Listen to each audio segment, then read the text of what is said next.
Hello दोस्तों, एक बार फिर आपके अपने चैनल 5G स्टडी में आपका स्वागत है। जैसा कि आप थंबनेल देख ही चुके होंगे कि बेस्ट जीएस के 20 क्वेश्चन है, तो आइए इस क्वेश्चन को करते हैं और देखिए आप कितना स्कोर कर पाते हैं। और जितना स्कोर करिएगा कमेंट बॉक्स में कमेंट करिएगा। तो 20 नहीं 25 क्वेश्चन है, इसमें साइंस के क्वेश्चन है 25। तो क्वेश्चन नंबर पहला है कि के कारण डॉट डॉट डॉट की के कारण फर्श पर लौटने वाली गेंद धीरे धीरे धीमी हो जाती है और अंत में रुक जाती है। तो किसके कारण जो है फर्श पर लुढ़कने वाली गेंद धीरे धीरे धीमी हो जाती है और अंत में रुक जाती है? तो क्या होता है? घर्षण होता है, चुंबकीय बल होता है, या स्थिर विद्युत बल होता है, या पेशी बल होता है? क्या होता है इसमें? तो इसका राइट आंसर है घर्षण के कारण। घर्षण के कारण जो है फर्श पर लौटने वाली गेंद धीरे धीरे धीमी हो जाती है और अंत में रुक जाती है। अगला क्वेश्चन है, लोहे में कार्बन और क्रोमियम, निकेल और मैंगनीज जैसे धातुओं को मिलाकर बनाया जाता है। क्या बनाया जाता है? लोहे में जो है कार्बन और क्रोमियम, निकेल तथा मैंगनीज, इन सब धातुओं को मिलाकर क्या बनाया जाता है? क्या जहाज बनाया जाता है, कि स्टेनलेस स्टील बनाया जाता है, कि जंग बनाया जाता है, कि ओजोन बनाया जाता है? तो जो इसका राइट आंसर है स्टेनलेस स्टील बनाया जाता है, यानी कि ऑप्शन नंबर बी। अगला क्वेश्चन है, समतल दर्पण द्वारा बनने वाला प्रतिबिंब होता है, कैसा होता है? लंबवत होता है, वास्तविक प्रतिबिंब होता है, या पार्श्व परिवर्तन होता है, या बड़ा परिवर्तन होता है? तो जो है समतल दर्पण द्वारा बनने वाला प्रतिबिंब पार्श्व परिवर्तन होता है, यानी कि ऑप्शन नंबर सी सही है इसका। अगला क्वेश्चन है, क्लोरोफाइसी के सदस्यों को प्रायः शैवाल कहते हैं। क्लोरोफाइसी के सदस्यों को प्रायः शैवाल कहते हैं। किसको? हरे को, या भूरे को, या लाल को, या पीले को? क्लोरोफाइसी के किस सदस्यों को शैवाल कहते हैं? तो इसका जो है सही आंसर हरे को। क्लोरोफाइसी के सदस्यों को प्रायः हरे को प्रायः शैवाल कहा जाता है। अगला क्वेश्चन है, कंडरा निम्न में से किसे जोड़ती है? कंडरा जो होती है एक हमारे शरीर में, वो निम्न में से किसे जोड़ती है? पेशी को अस्थि से जोड़ती है, कि अस्थि को अस्थि से जोड़ती है, कि पेशी को पेशी से जोड़ती है, कि इनमें से कोई नहीं? तो कंडरा जो है पेशी को अस्थि से जोड़ती है, यानी कि ऑप्शन नंबर ए सही है इसका। अगला क्वेश्चन है, इलेक्ट्रॉन की खोज किसने की थी? ये थोड़ा इजी क्वेश्चन है, ये शायद लगभग सबको आता होगा, तो कमेंट करिएगा किसको किसको किसको नहीं आ रहा है। इलेक्ट्रॉन की खोज किसने की थी? एनरिको फर्मी ने की थी, कि रॉबर्ट नोयस ने की थी, कि जे थॉमसन ने की थी, कि जेम्स डायसन ने की थी? तो इलेक्ट्रॉन की खोज जो है जे थॉमसन ने की थी, यानी कि ऑप्शन नंबर सी। अगला क्वेश्चन है, थैलोफाइटा के अंतर्गत आते हैं। थैलोफाइटा के अंतर्गत आते हैं शैवाल आते हैं, कवक आते हैं, जीवाणु आते हैं, कि ये सभी आते हैं? तो थैलोफाइटा के अंतर्गत जो है ये सभी आते हैं।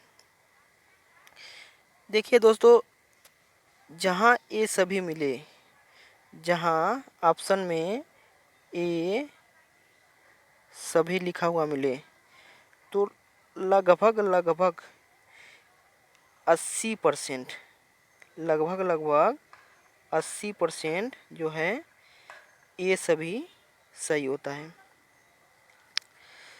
तो अगला क्वेश्चन है, अवतल दर्पण द्वारा पर्दे पर बनने वाला प्रतिबिंब को क्या कहा जाता है? अवतल दर्पण द्वारा जो प्रतिबिंब बनता है पर्दे पर उसे क्या कहते हैं हम? आभासी प्रतिबिंब कहते हैं कि वास्तविक प्रतिबिंब कहते हैं कि उल्टा प्रतिबिंब कहते हैं कि सीधा प्रतिबिंब कहते हैं? तो अवतल दर्पण द्वारा बनने वाला प्रतिबिंब जो है वास्तविक प्रतिबिंब होता है, यानी कि ऑप्शन नंबर बी। अगला क्वेश्चन है, कैंसर के ऊतकों की जांच के लिए की जाती है, क्या की जाती है? कैंसर के ऊतकों की जांच के लिए क्या की जाती है? बायोप्सी की जाती है कि बायोस्कोपी की जाती है कि कोलोडोलॉजी की जाती है कि रेडियोग्राफी की जाती है? तो कैंसर के ऊतकों की जांच के लिए जो है बायोप्सी की जाती है। अगला क्वेश्चन है, क्वेश्चन नंबर 10 है, निम्नलिखित में से किस फाइलम को चपटा कृमि भी कहा जाता है? किस फाइलम को चपटा कृमि भी कहा जाता है? मोलास्का को कि रज्जुकी को कि टिनोफोर को कि प्लेटीहेल्मिन्थ्स को किसे कहा जाता है?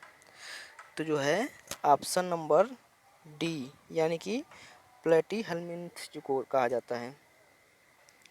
अगला क्वेश्चन है, इनमें से कौन सा मोलास्का संघ का एकमात्र उदाहरण है? मोलास्का संघ का एकमात्र उदाहरण है? टिड्डी है कि तितली है कि बिच्छू है कि ऑक्टोपस है? तो जो है मोलास्का संघ का ऑक्टोपस, यानी कि ऑप्शन नंबर डी।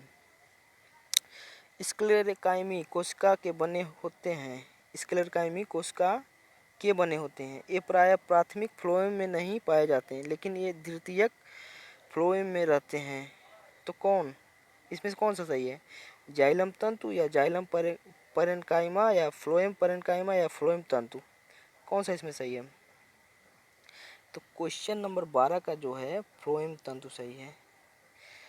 अगला क्वेश्चन है, अति शीतलन सुपर कूलिंग किस द्रव को शीतल करना होता है? अति शीतलन सुपर कूलिंग किसी द्रव को शीतल करना होता है। क्या होता है इसमें से? गलनांक से नीचे या हिमांक से नीचे या गलनांक पर या गलनांक से ऊपर?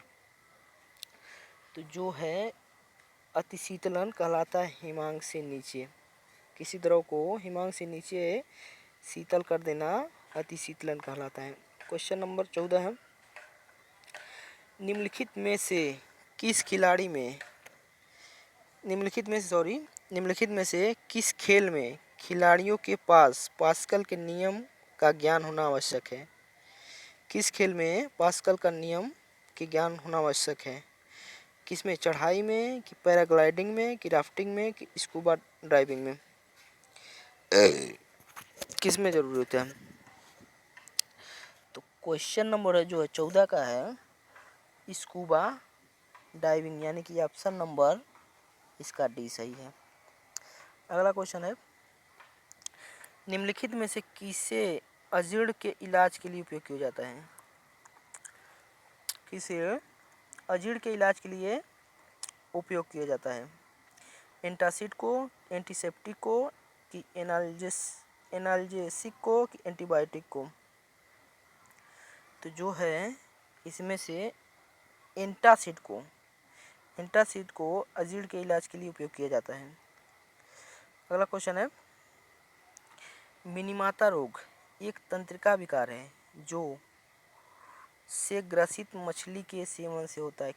किससे मछली के ग्रसित सेवन से होता है? लौ से ग्रसित मछली के सेवन से होता है कि पारे से ग्रसित मछली के सेवन से होता है कि फीसे से ग्रसित मछली के सेवन से होता है कि निकेल से ग्रसित मछली के सेवन से होता है? तो मिनीमाता रोग जो है पारे से ग्रसित मछली के सेवन से होता है। अगला क्वेश्चन है,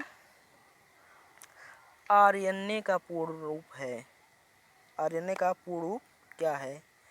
ribonucleic acid, ribonitric acid, ribonutrient acid, reverse nucleic acid? तो मुझे लगता है कि ये क्वेश्चन थोड़ा इजी है, लगभग सबको आता होगा। तो इसका उत्तर जो है ऑप्शन नंबर ए, यानी कि राइबोन्यूक्लिक एसिड सही है। अगला क्वेश्चन है, यदि 5 सेकेंड में एक वस्तु का संवेग 10 इकाई से बढ़कर 25 इकाई हो जाता है तो इस पर कार्यरत बल होता है। यदि 5 सेकेंड में एक वस्तु का संवेग 10 इकाई से बढ़कर 25 इकाई हो जाता है तो इस पर कार्यरत बल होता है।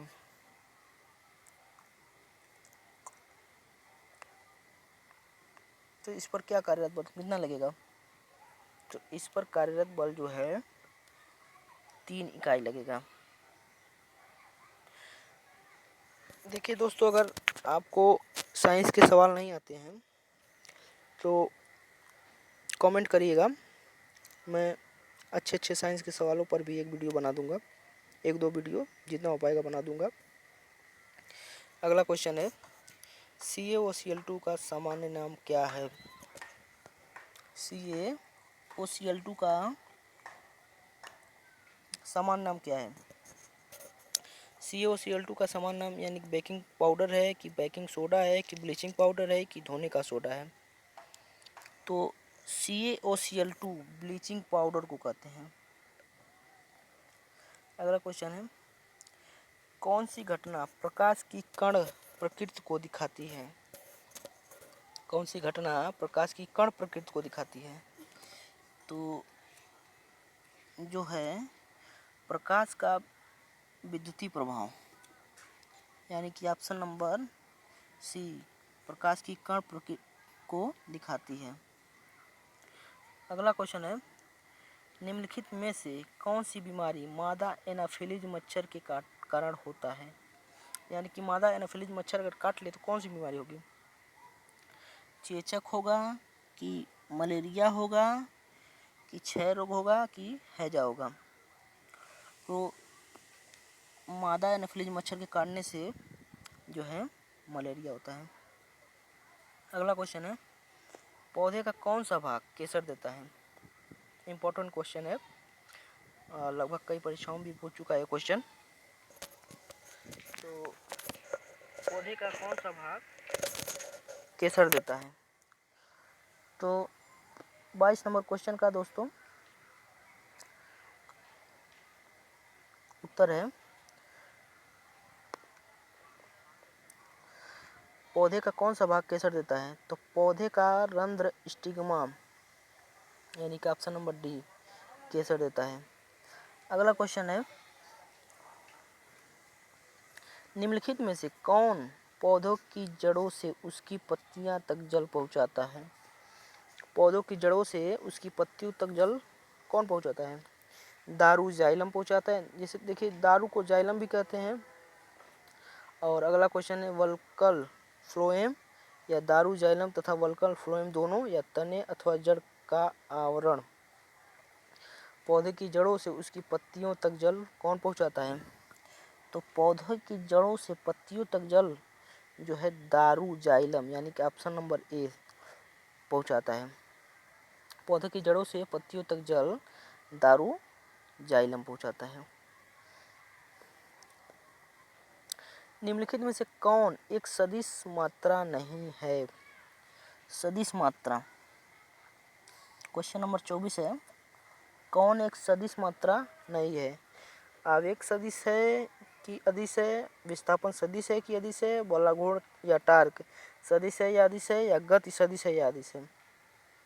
तो जो है सदिश मात्रा आवेग भी सदिश है, विस्थापन भी सदिश है और बलाघूर्ण भी सदिश है, लेकिन गति जो है सदिश नहीं, ये अदिश है। यानी कि ऑप्शन नंबर इसका डी सही हो जाएगा। तो सदिश की मात्रा जो है गति नहीं है। देखिए दोस्तों, सदिश को पहचानने का एक ट्रिक है, जिस क्वेश्चन में वो आए, वो देखिए वो आया इसमें आवेग में वह है ना, विस्थापन में वह है ना, बलाघूर्ण में लगभग लगभग वह है ना, वह को थोड़ा देखा जाए अच्छे से तो वह भी होगा ना, तो वो हमेशा सदिश होगा। जिसमें वह आए वो हमेशा सदिश होगा। ये लगभग लगभग ट्रिक 80 से 85% काम करता है। अगला क्वेश्चन देखते हैं, क्वेश्चन नंबर 25, और ये वीडियो का आखिरी क्वेश्चन भी है।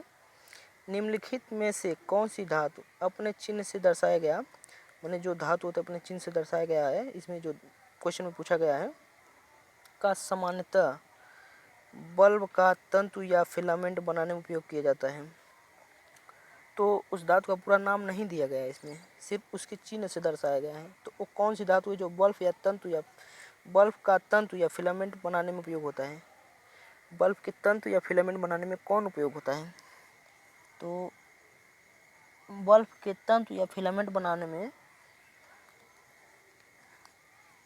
जो है W यानी कि टंगस्टन होता है।